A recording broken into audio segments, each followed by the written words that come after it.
Hello दोस्तों, स्वागत है एक बार फिर आपका गो फॉर प्रेप की इस नई क्लास में। और आज हम चंद्रगुप्त मौर्य के इतिहास के बारे में जानकारी प्राप्त करेंगे। दोस्तों, चंद्रगुप्त मौर्य की उत्पत्ति एवं उनके प्रारंभिक जीवन के बारे में हमें बहुत कम जानकारी मिलती है और इस संदर्भ में विभिन्न पक्षों एवं साक्ष्यों का तुलनात्मक अध्ययन करने के पश्चात बौद्ध साक्ष्यों को बहुत ही अधिक प्रासंगिक एवं प्रामाणिक माना गया है। अतः हम बौद्ध साक्ष्यों के द्वारा प्राप्त जानकारी के अनुसार ही चंद्रगुप्त मौर्य के जीवन से संबंधित घटनाओं का उल्लेख यहाँ पर करेंगे। दोस्तों, चंद्रगुप्त मौर्य का जन्म मौर्य नामक जाति में हुआ था। चंद्रगुप्त के पिता का नाम नंदा एवं उनकी माता का नाम मूरा था। उनके पिता मौर्य जाति के मुखिया थे, जो कि कालांतर में एक सीमांत संघर्ष में मारे गए थे। पिता की मृत्यु के बाद चंद्रगुप्त मौर्य की माता पाटलिपुत्र पहुंची और वहीं पर चंद्रगुप्त मौर्य का जन्म हुआ था। दोस्तों, चंद्रगुप्त मौर्य से संबंधित जो इम्पोर्टेंट पॉइंट्स हैं वो ये हैं कि चंद्रगुप्त मौर्य का जन्म कहाँ हुआ था। इसका उत्तर होगा पाटलिपुत्र।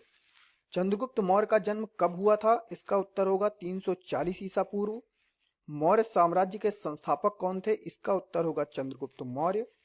चंद्रगुप्त मौर्य का राज्यारोहण कब हुआ था। इसका उत्तर होगा 322 ईसा पूर्व। चंद्रगुप्त मौर्य की मृत्यु कब हुई थी। इसका उत्तर होगा 297 ईसा पूर्व। तथा चंद्रगुप्त मौर्य की मृत्यु कहाँ पर हुई थी।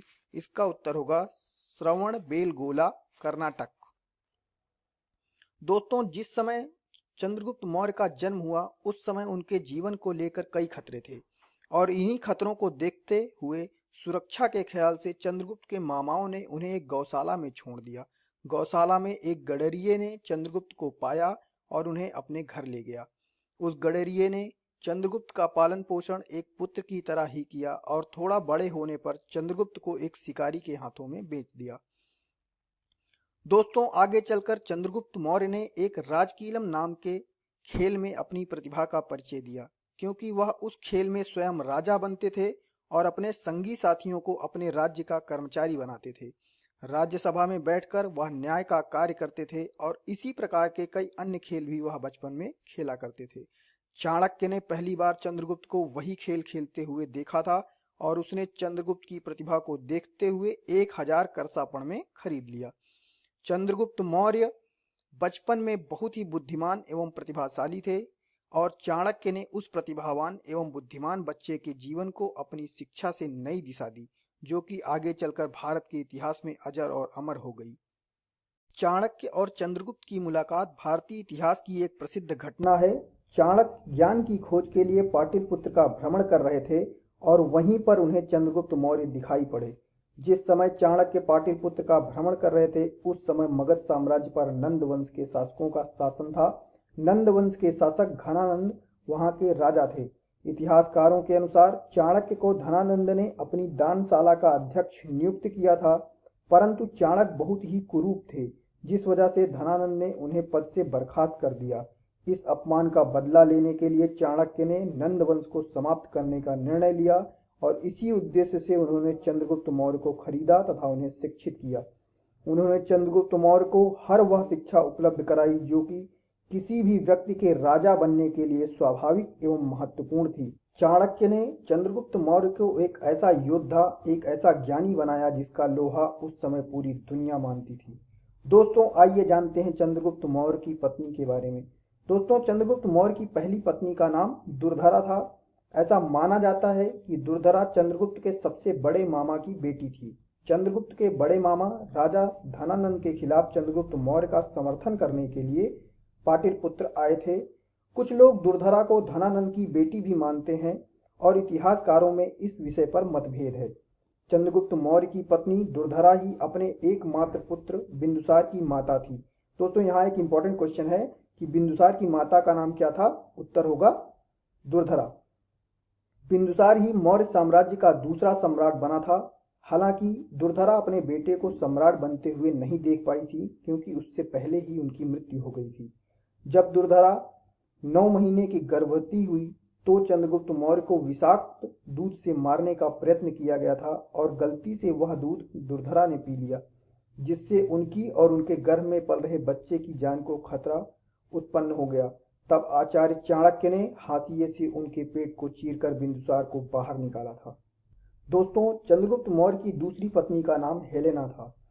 दुर्धरा की मृत्यु के बाद चंद्रगुप्त ने दूसरी शादी नहीं की और उस समय उनकी उम्र लगभग 40 वर्ष हो चुकी थी। हेलेना सिलेकस निकेटर की बेटी थी, जिसे चंद्रगुप्त मौर्य ने युद्ध में पराजित किया था। युद्ध के बाद चंद्रगुप्त मौर्य ने हेलेना से शादी की थी। इतिहासकारों के मतानुसार चंद्रगुप्त मौर्य और हेलेना का विवाह दो राज्यों के बीच एक राजनीतिक गठजोड़ था, परंतु कुछ कहानियां ऐसी भी हैं जो यह दर्शाती हैं कि हेलेना और चंद्रगुप्त का विवाह एक प्रेम विवाह था। ऐसा माना जाता है कि चंद्रगुप्त के युद्ध कौशल पर हेलेना मोहित हो गई थी और अंततः उन दोनों ने विवाह कर लिया। हेलेना और चंद्रगुप्त का विवाह लंबे समय तक नहीं चला, क्योंकि चंद्रगुप्त मौर्य ने विवाह के कुछ समय पश्चात ही जैन धर्म को अपना लिया और हेलेना से शादी के 4-5 साल बाद ही चंद्रगुप्त मौर्य की मृत्यु हो गई। चंद्रगुप्त मौर्य का राज्यारोहण। चंद्रगुप्त मौर्य ने पंजाब की धरती को विदेशी दासता से मुक्त कराने के बाद देश को नंद शासकों के अत्याचारों से मुक्त कराने का संकल्प लिया था। उस समय पंजाब की धरती पर विदेशी शक्तियों का प्रभुत्व था, जिसको चंद्रगुप्त ने अपनी कला कौशल एवं युद्धों से लगभग उखाड़ फेंका था। सर्वप्रथम चंद्रगुप्त मौर्य ने मगध साम्राज्य के केंद्रीय भाग पर आक्रमण किया, परंतु उसे इस युद्ध में पराजय का सामना करना पड़ा और इस युद्ध में उसको सफलता नहीं मिली। इसके पश्चात उसने सीमांत प्रदेशों को अपना निशाना बनाया और सीमांत प्रदेशों से अपने विजय रथ को आरंभ किया तथा रास्ते में आने वाले सभी जनपदों पर चंद्रगुप्त ने विजय प्राप्त की और अपने साम्राज्य का प्रभुत्व स्थापित किया। उसने अपनी विजयी सेना के साथ मगध साम्राज्य की सीमा में प्रवेश करके पाटलिपुत्र पर घेरा डाला। उस समय पाटलिपुत्र पर नंद वंश के राजा धनानंद का साम्राज्य था और वहां का शासन कार्य धनानंद ही संचालित करता था। उसने कालांतर में धनानंद को पराजित किया और मार डाला। नंद के विरुद्ध युद्ध में चंद्रगुप्त को सैनिक तत्वों की अपेक्षा नैतिक तत्वों से कहीं अधिक सहायता प्राप्त हुई।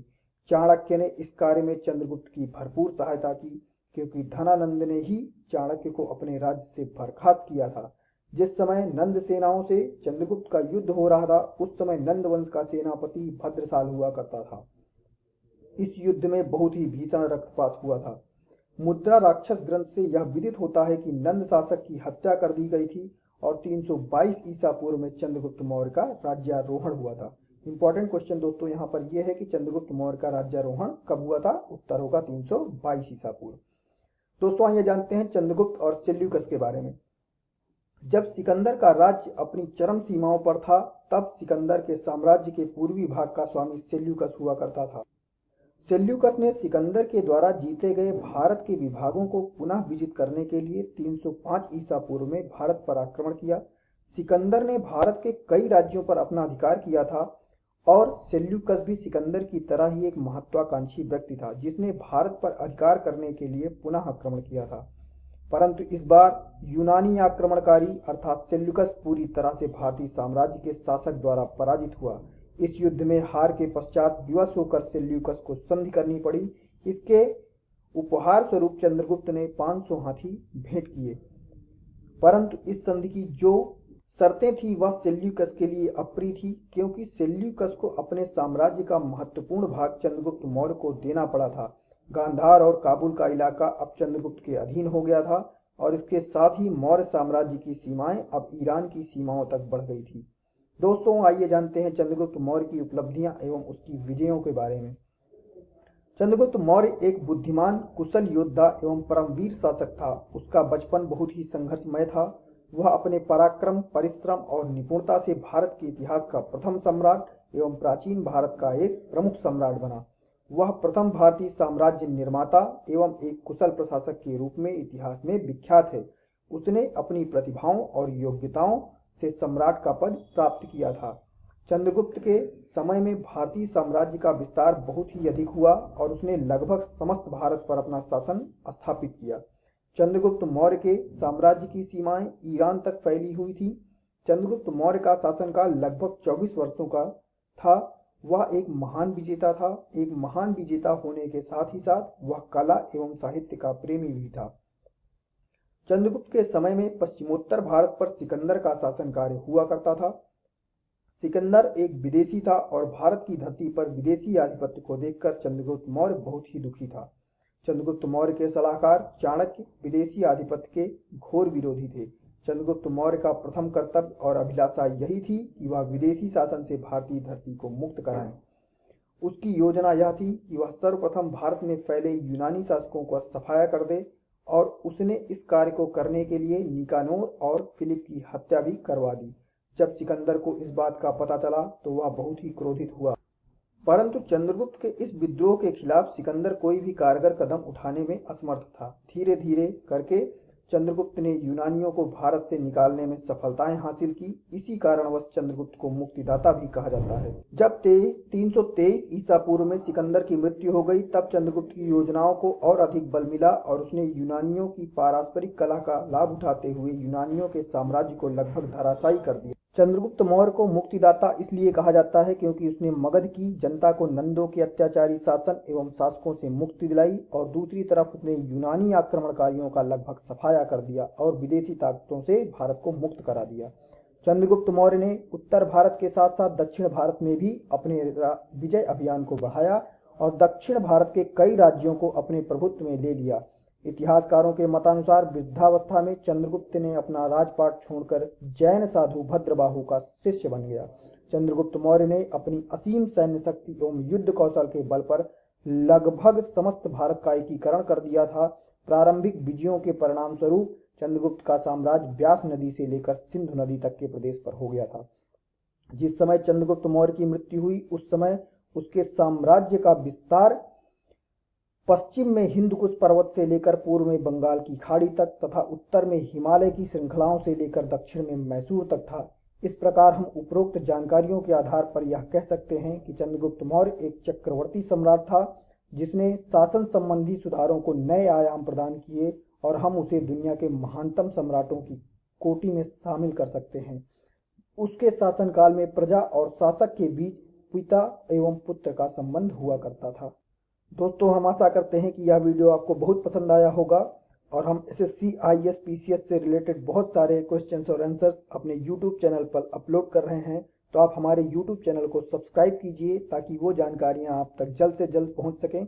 इसके अतिरिक्त आपको ऑनलाइन किसी भी मटेरियल की ज़रूरत है तो आप हमारी वेबसाइट www.goforprep.com को विजिट कर सकते हैं। Thanks for watching this video.